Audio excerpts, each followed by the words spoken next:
let's not sugarcoat the Yeah. mental health component of it. Oh yeah, it hits everybody for You sure. go through like stages of grief, like literally Yeah. like legit grief. It's like denial, acceptance, and the thing about grief is people think it's like, it's like linear or like chronological as you go through each stage. But the thing people don't realize is that you bounce back and forth between stages.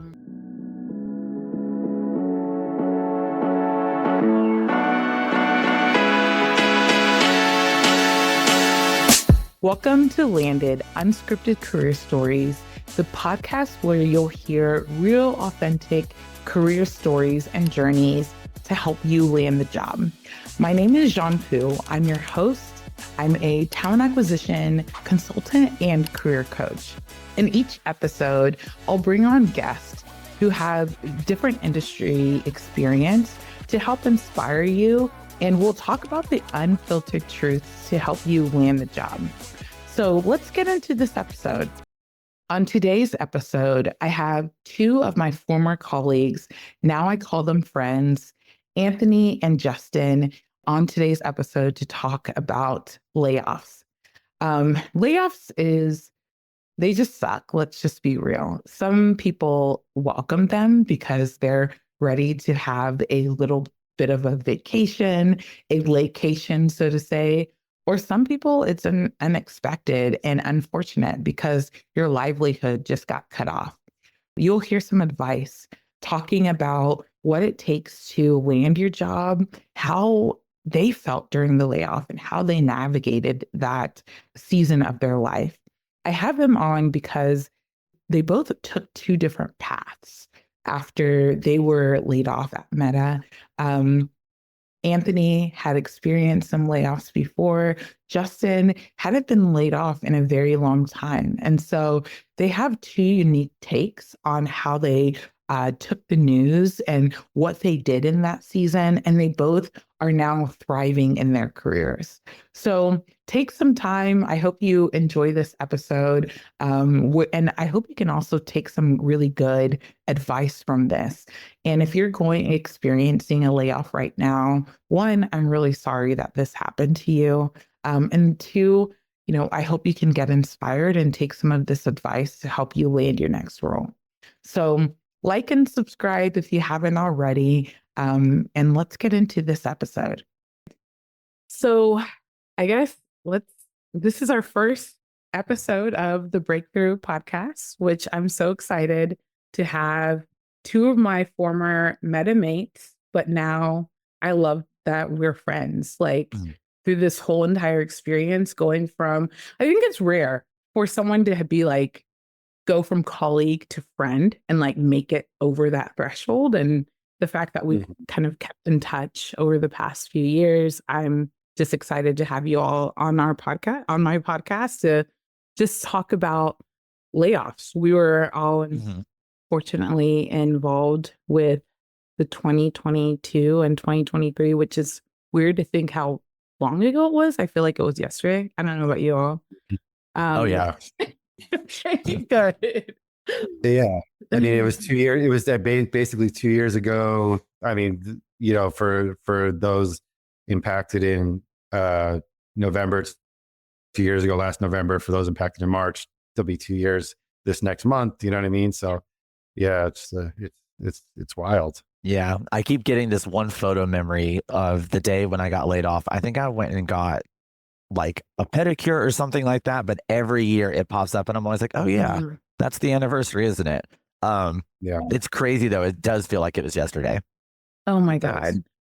So I guess my first question, just thinking through, because I think about everyone who's kind of going through the same situation right now with like the layoffs being in the news. And some people, like I think about the people who just recently got laid off.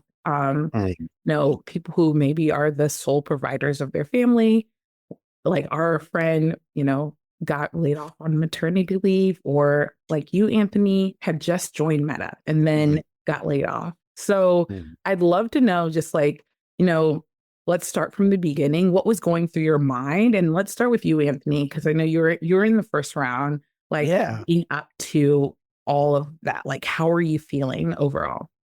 Yeah. So full transparency, there's we'll probably talk about this later anyway, but I had already survived 2 layoffs from previous companies kind of coming into knowing that something was going to happen at Meta. So one had affected me fairly early in my career, was very blindsided by it, was like a top performer on my team at the time when it happened. So when you're that young, I think I was like 24 or 25 when it happened, it kind of like shell shocks you and you think the world's crumbling and all of that kind of stuff. So I went through like my grieving stage with that first layoff. And then the second layoff happened when I was at Wayfair. And it was the first big one that the company never went through. So very similar to what we had experienced with Meta, but very similar to the Meta scenario. Things started circulating online, things started popping up on Blind. You know, people talk within levels of the organization. People just find out that things are naturally happening. So we affectionately called it the way off happened on Thursday.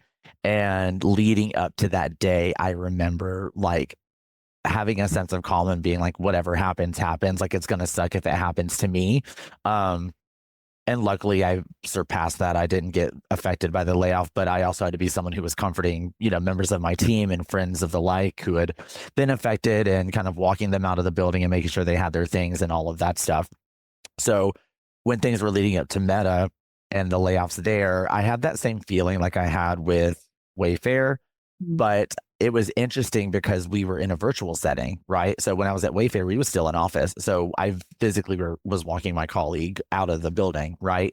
Whereas for us, do y'all remember that cooking club we had on the team? I remember the night before it happened, we had a ciabatta baking class that was already on the schedule.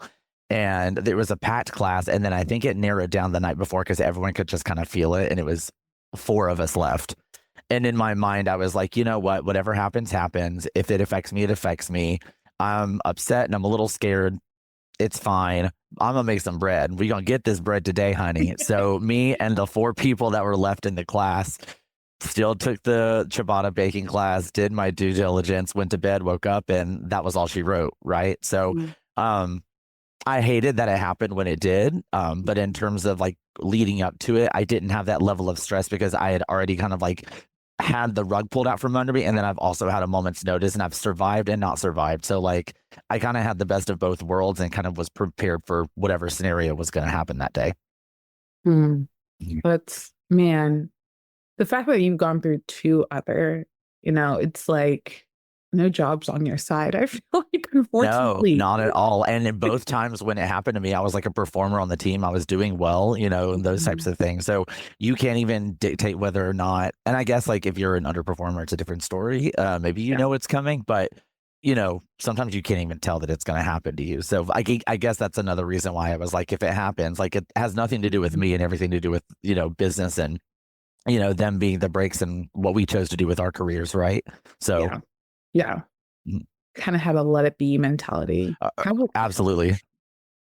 How about you, Justin? Because you were with Meta for 5 years. Like, did you take your recharge? Or were you? No, I didn't. I got laid off one month, 6 weeks before I would have been eligible for a recharge. Didn't that happen to Kenny also on our team? Like he was just shy or had just gotten back. Kenny and I started at the same time. So so I had been laid off once before, but I was in my 20s and I was going to quit anyway. So the fact that I get laid off, I was like, okay, cool. And like I get to like collect unemployment or whatever like that because I had to quit. I would not. So had a solid done for me in that regard. But this was shocking, even with the rumors, Anthony, that you referenced. I go back to realizing how naive I was. And I think that was a product of the environment and what I've seen, how I saw leadership handle these types of things, these type of rumors, because look, the company we worked at was always in some sort of news cycle. There was always some rumors circulating. If you just look, I just learned to block it out. But to my detriment, when it really happened, because you know, eventually, someone keeps saying there's going to be layoffs. Eventually, it's going to probably be true.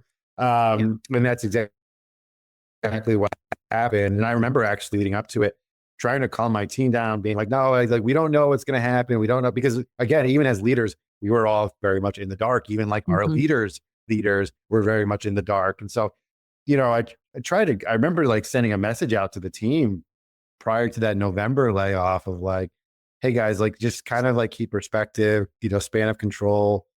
And then it happened. And I was like, wow, what a naive asshole I am. You know what I mean? To think that it couldn't happen at Meta. But like the reason I believed that, because I saw how like our VP of talent, Miranda, like was so gracious in situations where, people had been hired and then like the team got restructured. And she would always say like, we will find them a place here. Like she was always very adamant about that.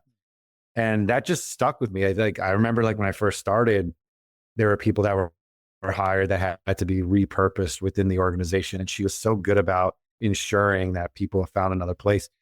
Now, it was very different in 2022 and 2023. We had a lot more people, but I think I was still very naive. And I remember leading up to my layoff in March, like that palpable tension in the air. Like that night, I remember like, I don't know if you guys watch Game of Thrones or whatever, but like there's an episode where it's like the long night where like the White Walkers finally attack. I'm going up on a tangent here, but it's just this tension throughout this whole episode. Like you could feel it. And like, that's what I felt like. I just remember feeling that this buzz in the air. I don't know if that makes sense, but and then waking, not even wake. I didn't sleep that night. Because like once I saw in November that, oh shoot, this is real. Like this can, I saw my colleagues get impacted, and then I was like, okay, this actually could happen now. So a lesson learned in that front on my end. Oh, yeah, I feel you. I was in the Bay the night like before, because my husband was at a work trip. And so I went into the office and I felt it in like, it was not like our offsite. Like I felt it in the hallways. It just was so tense. And to your point, Justin, remember Colleen was like, yeah, we repurpose people like through the first kind of layoff, and I was really hopeful. But this time, yeah, I did not sleep. I probably had a ton of shots that night. I was like, it's happening. Let's just, embrace it and go. But I was definitely grieving. Like it was just so tense. So tense. I think that our team was so special too. And I think that was the hardest part. Like we had not even been able to really show what we can do at full capacity. And we all I remember just like on our offsite in August, just feeling the sense of like how lucky I am, Oh, for sure. Oh, yeah. Yeah. I think one thing for certain, especially our team, is we hired, recruiters. We hired talent. Like Meta was the first place I went. I was like, oh my gosh, everyone here is so talented. Like, oh yeah, so talented, knew their stuff, just great EQ overall. And I had fun working with everyone. That was like the first place I've ever gone. And so we had such great camaraderie that it was just so sad to see like, hey, this is the end. Like I felt like it was the end of the school year. It was just so weird. Yeah. It felt like this was the first company I'd ever worked at that boasted having a flat working structure that felt like a flat working structure where, as other companies I'd worked with in the past, like you had like your superiors, you had your department heads, and like, yes, you wanted to be familiar with them, but like there was kind of a certain line where like they were kind of a level above you and they made it very certain. I felt like even with talking to like individual contributors on our team, being a leader, I never really had that issue. I feel like I could talk to them like where they were at and like we could see each other, and it didn't necessarily mean that I was a leader, that I had this like level of superiority over the rest of the people on the team. And I always really appreciated that. And I think it's something that other companies, for what it's worth, could take a page out of Meta's book and talk through like a flat working structure and how people all have like a say in the room or a way to communicate and feel safe communicating with their leaders. 1,000%. Like I learned a lot from my team members. Like I felt like it was a true partnership. through and through. If you're an independent contributor or a leader on the team, it was truly a partnership and we're working towards a goal. And that was so much fun, just overall. Yeah. Mm-hmm. Yeah. So once the layoff happened, how did you all approach your job search? Justin, I love to just hear. I felt like you were all over the place. Like you had so many different contexts. Justin was just like bebopping around, but I'd love to know just like what was your approach after? Oh man. So I think a lot of us kind of go through, because it was my approach, was sort of like desperation at first around like, I just applied to like literally everything, you know, and I don't even like to say the word literally, but it was literally everything. And I would tell you, anybody, that's not the right approach to take, because it's kind of like self-harm in little increments. You know what I mean? Because like for every rejection, you know what I mean? You know, applying to roles that I didn't even really, you know, have much of interest in. But I mean, I'll tell you, like I was depressed for a while, you know what I mean? Like I like, let's not sugarcoat the mental health component of it. Oh yeah. It hits everybody for sure. You go through like stages of grief, like literally like legit grief. It's like denial, acceptance, you know. And the thing about grief is people think it's like, you know, it's like linear or like chronological as you go through each stage. But the thing people don't realize is that you bounce back and forth between stages. Like one day you're accepting, and then you can bounce back to like denial, and then you can go back to accepting the next, you know what I mean? So it's all over the place. And I definitely dealt with that. I would say for like the first couple of weeks to a month, you know, where I felt sorry for myself, you know, and I couldn't understand, because I think everybody at the layoff time thinks that maybe I'll be the one that gets lucky here. You know what I mean? Maybe I'll be the one that they see something in me that stands out. And when you realize, nah, it's not the case, there's a hit to your self-worth, you know? With that being said, I mean, I think I've learned a lot of lessons around like not tying your job to your self-worth to the best of your ability. But when I was able to kind of like pick up the pieces and take like a really programmatic approach, I took what I've learned in my past roles and applied it to my job search.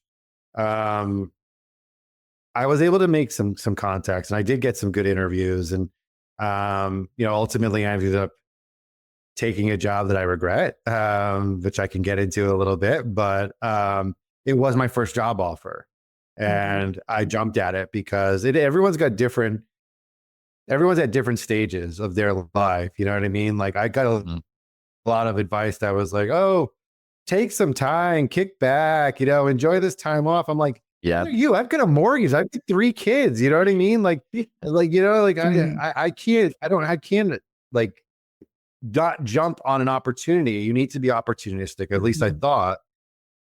And I will say, like, I do think that, you know, our packages, not everybody gets great severance packages either. You know, I felt like, you know, we were fortunate in that regard and got some good, what I felt was above industry standard in terms of a severance package. And, but I jumped at the first job opportunity that I got. And I interviewed, I would say, like 4 different companies.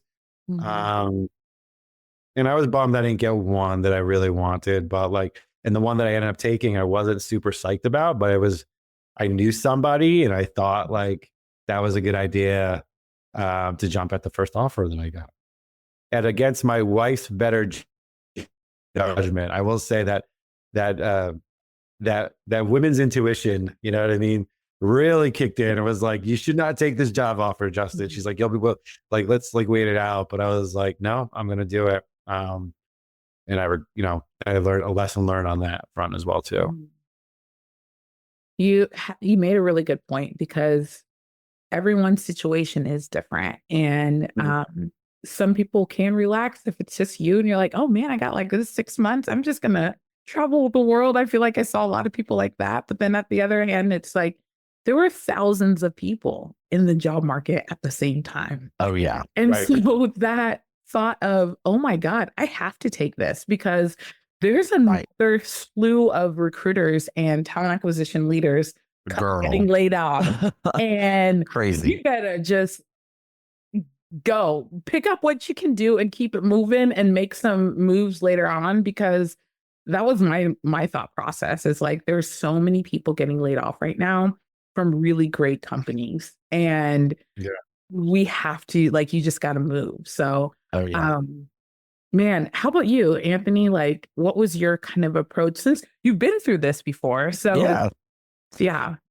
It's interesting. You mentioned, going into the job market and there being thousands of really talented people at the same time. I think for us, it was interesting because I feel like that first big layoff at Meta was like the wave that started a ton of other tech layoffs. Like Twitter had done what they did, and that's like a completely different drama for another day. But in terms of like when the things started rolling downhill with tech, I feel like Meta was like the first one to do it. So when I went into the job market, I went in with the mentality of, I needed to get something now, because if I don't, there's about to be a whole slew of people joining the pot with me. So I need to get in on it first and fast. Luckily, I don't have a lot of obligations. Like y'all, I rent my apartment. I have no kids. I have no dogs. It's just me. I barely keep myself alive on some days. So like, I'm a low cost stakeholder when it comes to, jumping into a pot early. And to Justin's point, the packages did help us, for what it's worth. So going into the job hunt, I was kind of like a throw paint at the wall and hope something sticks. So very much like Justin in that scenario, where I just kind of put a bunch of feelers out there, had gotten some interviews, had made it to like the final round of like 3 different roles, 2 of which I was like not really jazzed about. I had like worked with an external recruiter, and she's like, "Oh, you'll love making this pivot into this part of HR." And I'm like, I'm going to tell you right now, from a recruiter's perspective, I'm getting to the final round of this interview because I'm good at it. I'm not getting the job because I know I'm not the one that they want. Like skill set wise, it just does not make sense for me. So made it all the way to the end, was right both times. And I told both of those recruiters what's what when I walked out the door. And then I pivoted for a little bit and started a catering company, really just to kind of do something as a side hustle. And I think at that moment in the job hunt, I was in my brain thinking, it's not fair to put all your eggs in one basket. And for some people, that's their gig. And for me, I like to have a little more security. So I was like, if I just start a side hustle and start doing something, maybe it'll turn into something a little bit bigger, which it has, which is exciting. I have consistent business on that. And I do have to kind of teeter it with my current day job. But I actually joined the company I'm at now through a connection of mine in college, which utilize your network, ladies and gentlemen, and all there in between out there that are listening to this. But use your network, get those connections, get those ends. The company that I work for now, the VP of HR at the time and I went to undergrad together, and they just had a really hefty need for someone a more senior level to come in and help recruit, because the team that they had right now, while they were doing a great job, they were just junior. So hiring higher level roles like director, VP level plus, they needed someone who could just come in and really like work the market and figure out how to massage those relationships and make it happen. So I joined the team on a retainer as like a consultant / contractor for a little bit. Ended up getting my contract extended because they were integrating Greenhouse. I'd already done that with a previous company. So I stayed on for the integration of Greenhouse. And then after that was done, I basically was asked, like, do you want to join full time?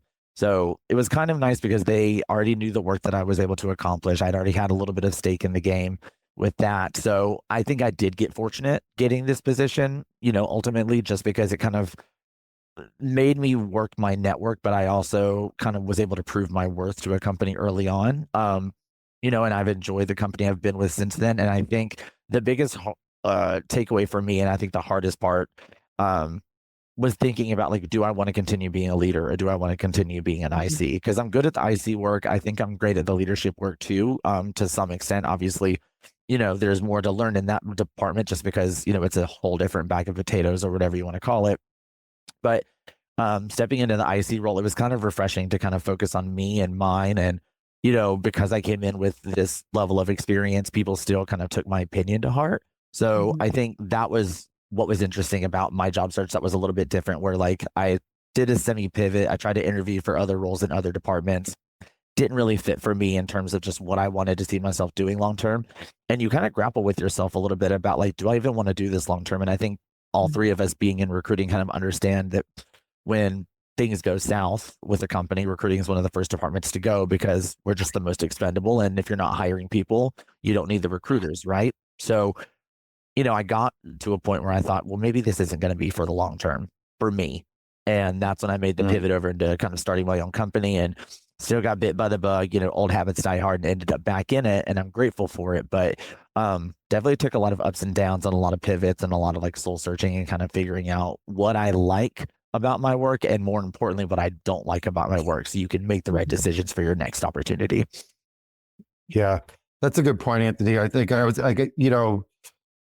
I think the idea of sort of like reinventing yourself when this happens, and like figuring out like what it is you liked about your job, what you didn't like, and how you can maybe like make a transition that's adjacent in a sense to like what you're, and that was one of the things I was going to talk about to anyone who might be watching or listening in regards to if they're looking for advice is, you've got to, and I know it sounds cliche, but like really expand your horizons. And so I started taking some like HR courses, right? Because like, recruiting is a portion of HR, right? And I think there are a lot of things that we had touched upon in our careers in HR. We had some really good exposure to.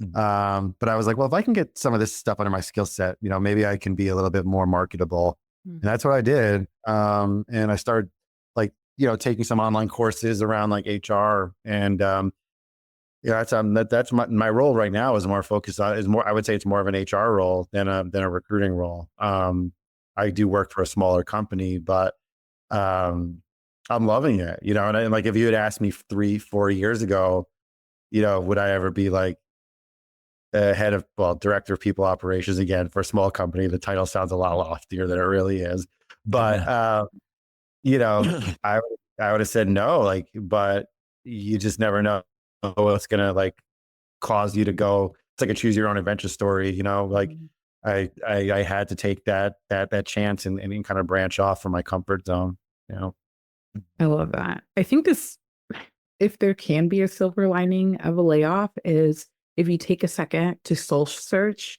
like you're kind of given that opportunity to just take a second and soul search and be like, hey, what do I really want to do? Like, I think in the day to day, when you're at a job, or if you've been at a job for so long, you kind of just follow the company structure on like where your future is going to go, where your career is going to go. But sometimes it's hard to think outside of the box and be like, what do I want to do? Yeah. And it's really cool that both of you went kind of two different paths and found opportunities, or even created your own opportunity to where you're more passionate about that outside of just your day to day.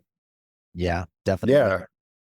Yeah. And actually too, like Anthony, I've also started my own side venture as well too, that it is in recruiting. And it's just nice to know that like I don't need a corporate job in order to provide for my family, you know what I mean? Like, say it's just wild to like build something organically, right, Anthony? I'm sure you have that moment of like, wow, I created this out of nothing. And like, look at me now. Like, I'm trying to figure out how to use QuickBooks and make sure that all my stuff's in line. You know what I mean? What a saving nightmare. everything for a tax write-off. Literally every receipt possible. But to that point, John Poo, like you said, like, it's like, I would have never had this opportunity, right? Had I not gone through what I've gone through in terms of the trauma with being laid off, the trauma with a toxic job right after that. You know what I mean? Like I had to pick myself up. So there's quite a bit of silver lining. And I also think too, layoffs are very similar to a romantic breakup. There's a lot of similarities in that. And I don't want to minimize anyone who's gone through like a divorce or anything like that. But I think there are times where we have a tendency as people to look back on the situation with rose-colored glasses and only and edit out the things that were not great, and only think about the things that were wonderful. Like, yes, Meadow was wonderful and they took care of us and the finances were good, but I also developed an ulcer, you know what I mean? And like I had you know, I had Was it after calibrations or during calibration? Exactly. What time of year was it? Because same, you know. Yeah, like I was highly stressed out, like to the point that it impacted my personal relationship with my wife, where we were on edge because of like how much I was working and how tense things were at times. So it wasn't always, no job is, but I think to anyone that's laid off, like, yes, it's good to remember the good things, but also think about what didn't I love about this, you know? Yeah. I think we get so much of our identity tied up into what we do for a living. And I have some friends who aren't from the United States originally, and I kind of had chats with them just over the years. And one of the things that they always associate with being very American is just kind of like living to work and like having so much of our identity tied into what we do for a living. So much so that like one of the first questions when you meet someone for the first time, or like when you go on a date with someone, is like what they do for a living. That's not necessarily all you need to be wrapped up in. And I think, you know, through the soul searching process, like you do find fulfillment in things other than a promotion and a paycheck and, you know, how your superiors think of you. And I think for the three of us and really anyone who worked at Meta, because I feel like it's not really a place for people who kind of sit on their hands and do nothing. Hold your comments for a few individuals that we may or may not know.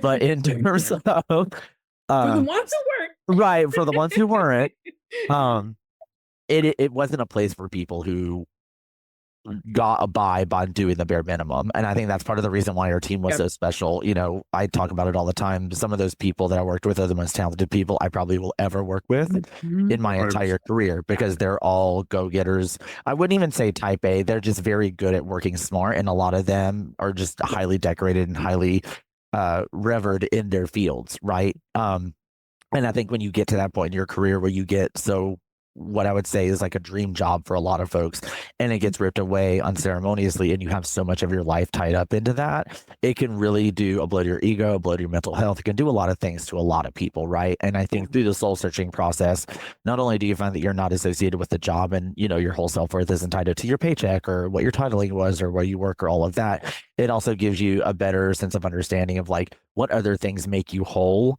that as an adult, I think once you start climbing the ladder, you start losing a lot of that, like the things that like you enjoy doing from childhood, like painting or drawing or going outside or, you know, playing sports or doing whatever that is. I think you have the opportunity while you're doing your job search to reconnect with some of that stuff. And I think all of us have done that to a certain extent, you know, after leaving the company. But I would encourage anybody who's going through a layoff, it doesn't matter what company you've worked for, but don't get your whole livelihood wrapped up in what you do for a living. Like make sure you have other interests and kind of spread the love around for yourself too. Yeah. Oh my goodness. Yeah. Like, just like pursue the other thing. Like it's Do like the thing. do the thing that's been Do in the the thing. back of your mind. It's like just do it, because at the end of the day, you may have a job forever. You may not have a job forever. So why not just start it and separate yourself a bit from the identity of your job and who you are, because it's not who you are. You're more than that. Well, if I could just give an anecdote too, and it's gonna be a little sad, and I'll just preface it with that. But in January of 2023, my mother went into December. My mother went into hospice care, and so I knew I only had so much time left. And our boss was telling me, take LOA, take a leave of absence, take a leave of absence. And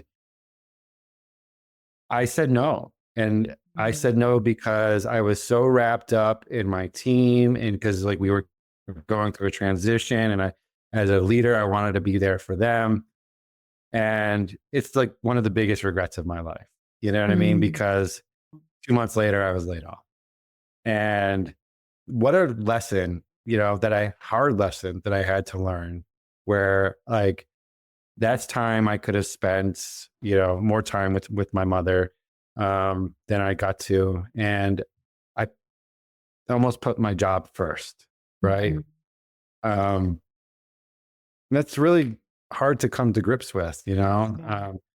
But I think to Anthony's point, like that's the American culture, is like we're so obsessed with our careers and our jobs that you're willing to, you know, I thought that me staying to support my team would make me more of a company man. And if there ever were layoffs again, maybe that would help me, you know, in that regard, you know.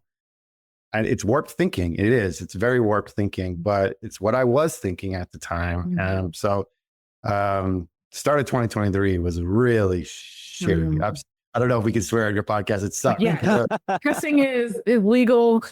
It was really, really sucked. Gotcha. But I'm sorry, Justin. No, yeah. I mean, I just tell that because it gives perspective on like, you know, like what this all means. And I think sometimes we're in the midst of it. We can lose perspective really, really quickly. You know? Yeah. I remember when you were going through all of that, and my heart just went out to you. I've lost a parent before, so I understood like the feeling, you know, of just not being in control. And yeah, so I'm really sorry. I don't really like a therapy session now, but I think that was it. It was like I felt like I could control my work stuff, right? Like so so like I couldn't control what was happening to my mother, but I could control my job and I could control that. So I think that was a lot of it too. So man. So I guess reflecting back, because we talked about just some of those regrets, you know, if you were laid off again, like to someone who just got laid off yesterday, or even to people who are hearing about a layoff coming in the news, what would you share with them? Like, how would you tell them to approach their search? And is there anything maybe you would have done differently if you were to be laid off again? If you know about it ahead of time, make sure your resume is up to date. Like update your LinkedIn, put metrics on your LinkedIn, people. Like put your performance accomplishments and like your metrics of achievement. I call it the rule of so what. I learned it in grad school. I'd share it with everybody. If you go line by line in your resume or your LinkedIn and you're reading a line and at the end of that line you say so what, that either needs to be edited, altered, or taken out completely. So like make sure it ties back to your work performance, because that is what people see. I just had a conversation with a stakeholder today about someone not putting metrics on their profile, and it actually was like the tipping of the scale as to whether or not we were going to consider them, because we truly could not know whether their performance was going to play up to what these other candidates in the consideration had. So beforehand, I would say make sure your resume is up to date and your LinkedIn reflects all of the accomplishments that you have. Justin, you were going to say something. I think too is that after everything happened and when I was ready to start the job search, I was doing it in a very obsessive way, where I was sitting at my computer desk for hours and hours and hours on end. Fast applying, clicking everything. And it was just, it was not a fun time. And I just think like, if you find yourself doing that, you need to stop and like really, to the best of your ability. And I say this because it's easy for me to say now, but when you're going through it, you're going through the trauma, you're depressed, whatever, like, so take care of your mental health, whether that be like, you know, continue to talk to a therapist, you know, eat right, exercise, like you got to prioritize those in those moments, which again, easier said than done. I get that. But set a schedule for your job search. Like, don't make your job search your new job. Okay. That's like the biggest piece of advice I could give, because that's when it gets really dark, you know what I mean? And draining. And when I started to do that, I realized, and then I gave myself a time from like, okay, from 9 a.m. to 11, I'll do job search stuff. Then I'm going to go out and do like stuff for me to be mentally healthy. And then if I want to come back, maybe I'll go back from like 2 to 4 and do more, reply to more emails. But don't do it all day, every day. Like that's just going to, you know, create problems for yourself. It's just going to exacerbate issues more in my mind. And stay off of LinkedIn. You know, oh my God. Oh my God. Yes. You want to be sad? Go on LinkedIn. Yeah. If nothing else, you will know you are not in this alone, because Yeah. you and everybody else under the sun is talking about their Yes. woes and trials and tribulations for Yes. sure. Yes. Yeah, it's LinkedIn, and I'm guilty because I've been someone that's added to the Oh, the same. content Mhm. of sad, Those long ass winded but, posts. Yeah.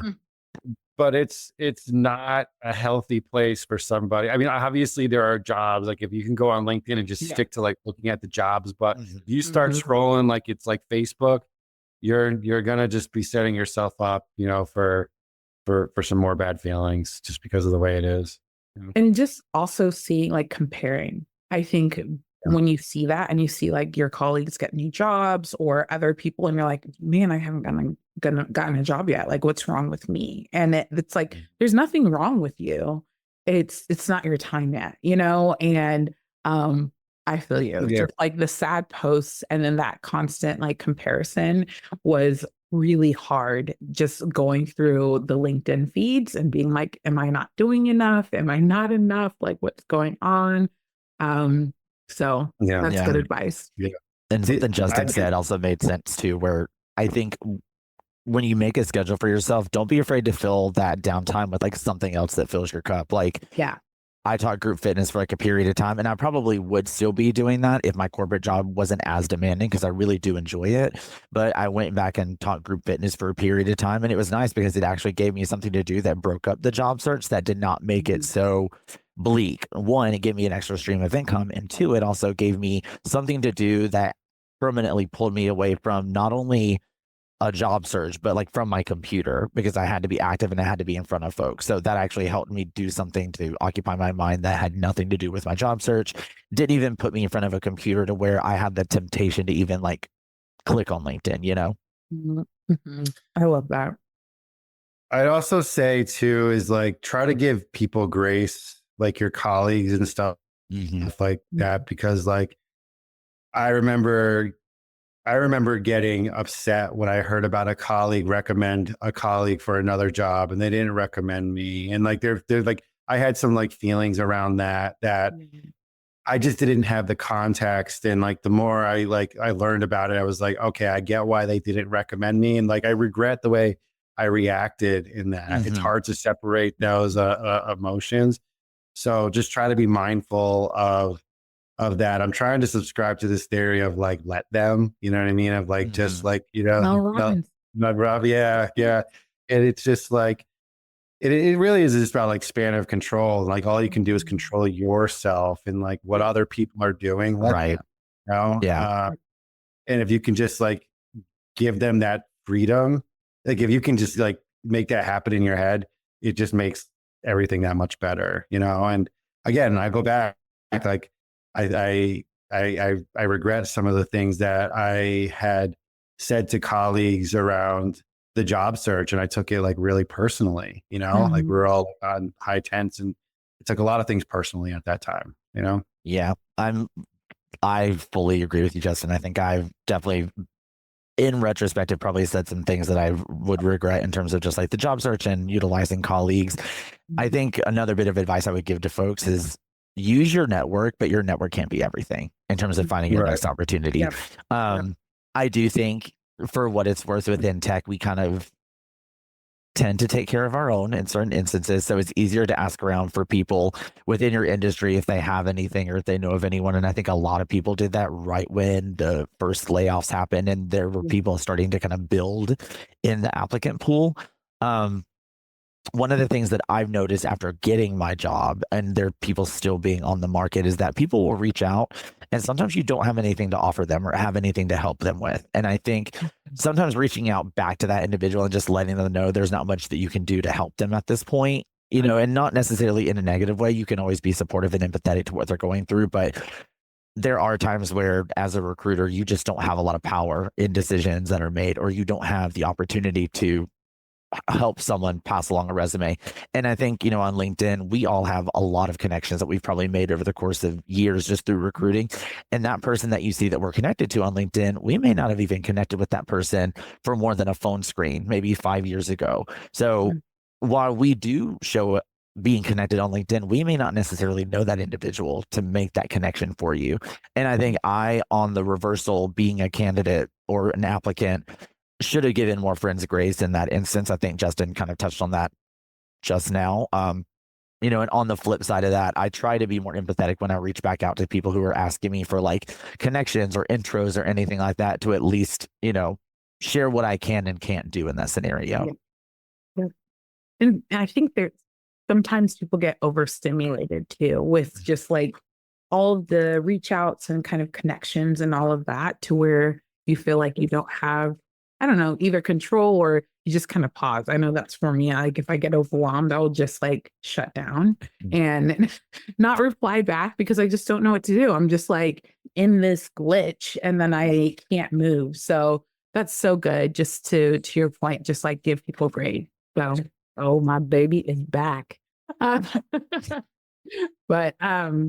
okay, that was my last question. But I'd love for you guys to, on the team, before we kind of, end our podcast, talk about, what you guys have going on here, like outside, because Justin, I know you started a business. Anthony, you have one too. So let the people know what you have going on.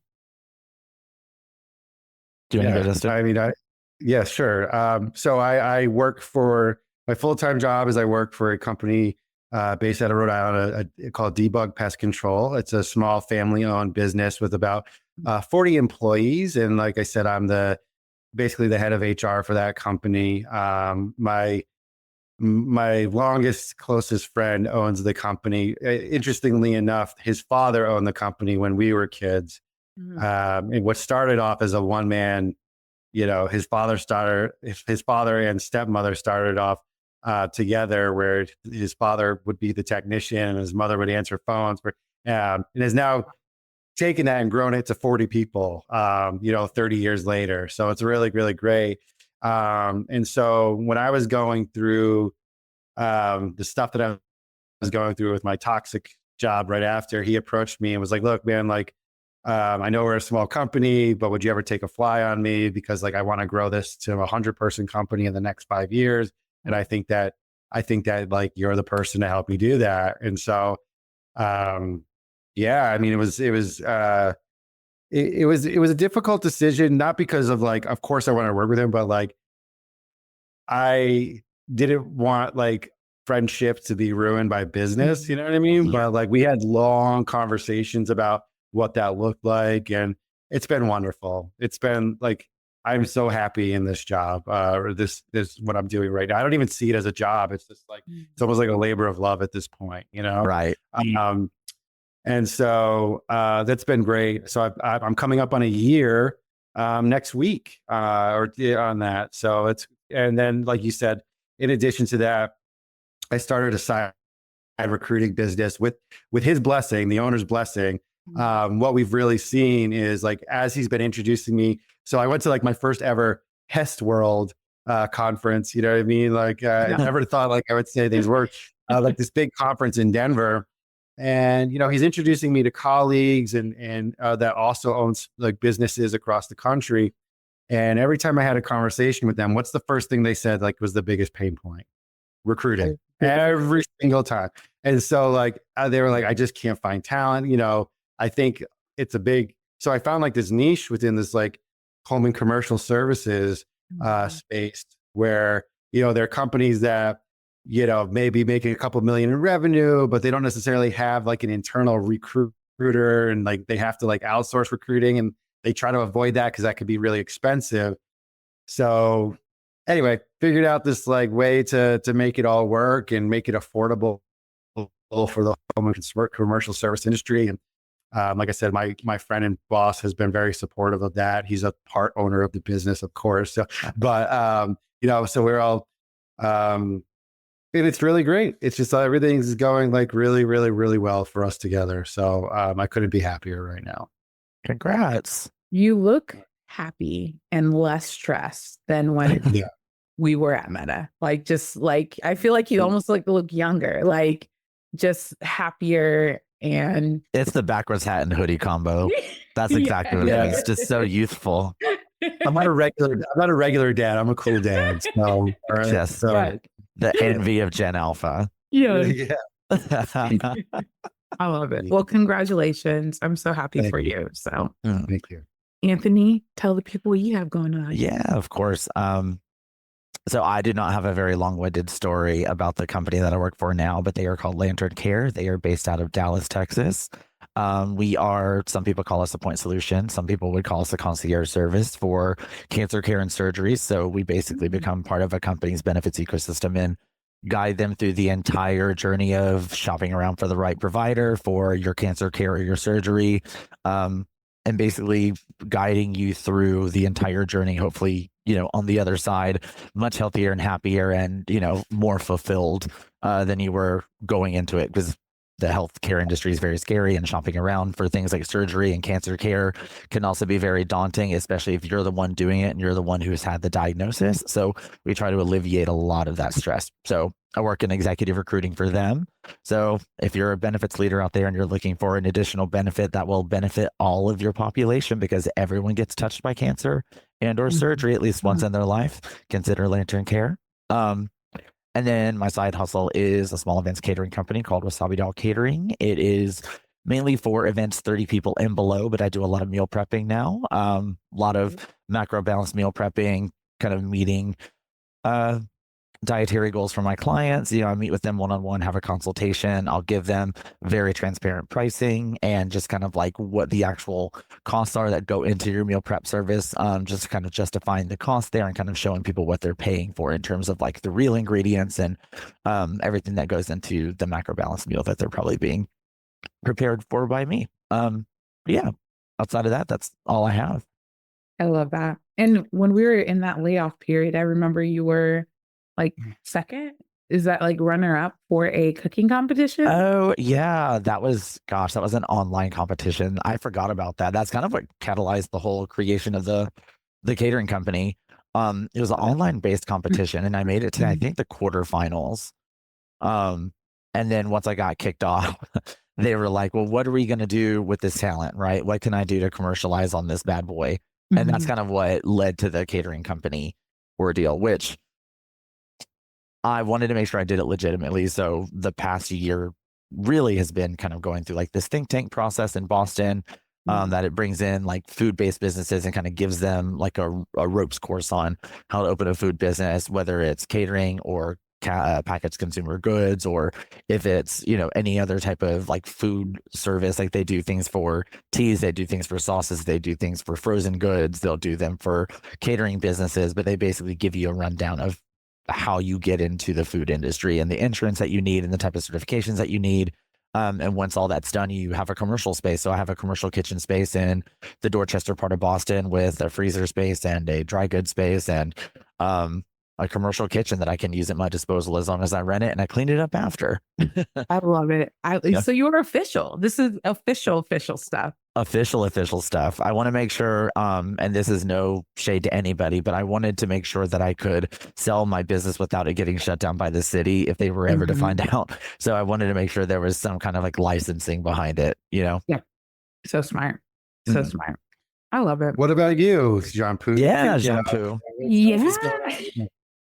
Oh man. So like to your point, like I've always had a side hustle of career coaching, and I stopped when I was at Meta just due to, I think, non-compete or NDA or whatever I signed. But I think after becoming a mom and going through the crazy world of working for a startup, I wanted to do something different and pivot into my passions. And so that's where Breakthrough Career Coaching started, which it's just been fantastic. Right now I'm going through a few like updating my website and all of that good stuff. But just the start of this year, having some clients, it just reinvigorated just my passion for empowering people. I realized like after I got laid off, going through that whole entire kind of process, there's a lot of people who don't know what recruiting's like. And like, so my goal is just to decode that recruitment process for people to be like, okay, what are recruiters actually looking for? How do I be seen in the sea of applicants and resumes? And it's been a lot of fun. So it's something I'm able to do. And as I am like, I decided to step away from the startup world just because that was crazy. I was just working very late and long hours. And I almost felt like it was it was getting back into that soul sucking period. And I'm like, okay, for my family's needs, it needs to be something where I'm passionate about. I can be a happy wife, a happy mother. And this is where Breakthrough Career Coaching has started. So Yeah. That's awesome. I'm proud of you, Shampoo. thank you. Thank you. I had one more piece of advice that I forgot to say. Yeah. File for unemployment immediately. The second you're that laid part. off. Yes. That part, Yes. big. on that By the part. way, first of all, I love everything that you're saying and everything that you're doing, and I love it. It just popped into my head as you were speaking, and I just felt like I was going to burst, because I've talked to so many people that they get this sense of like pride about, oh, it's unemployment. Like, you pay for your own unemployment. Yes. This is Get that your money. money. Right? You do that. Yes. So That's if right. you're just hurting yourself. So immediately, I just wanted to throw that in there. Yes. And do it as soon as you're eligible, because that process to get it approved takes so long. Yes. It takes forever in a day.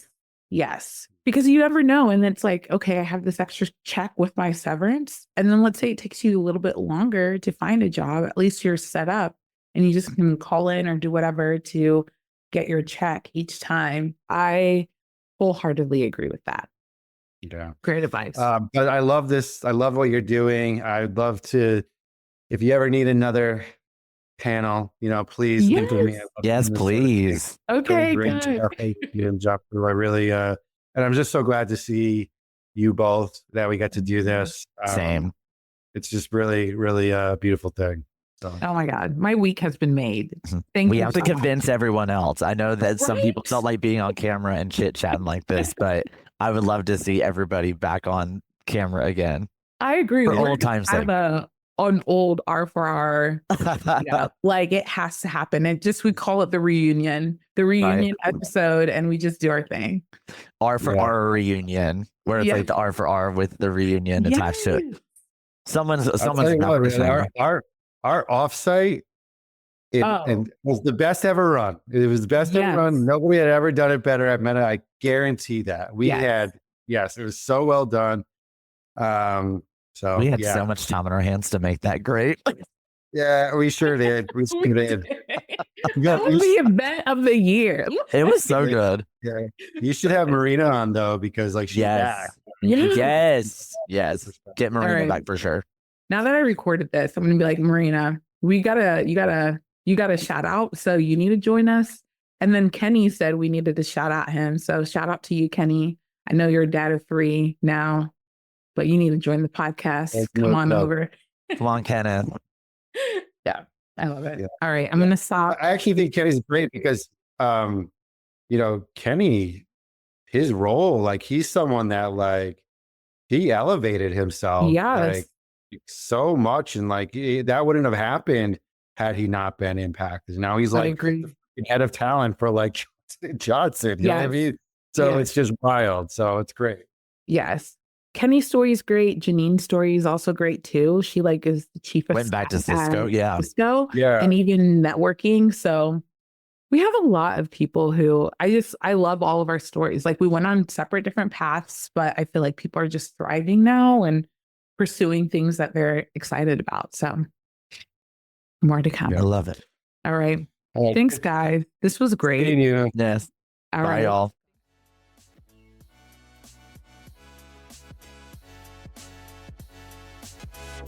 Thanks so much for watching Landed Unscripted Career Stories. I hope you got a lot out of our conversation, just like I did. I learned so much.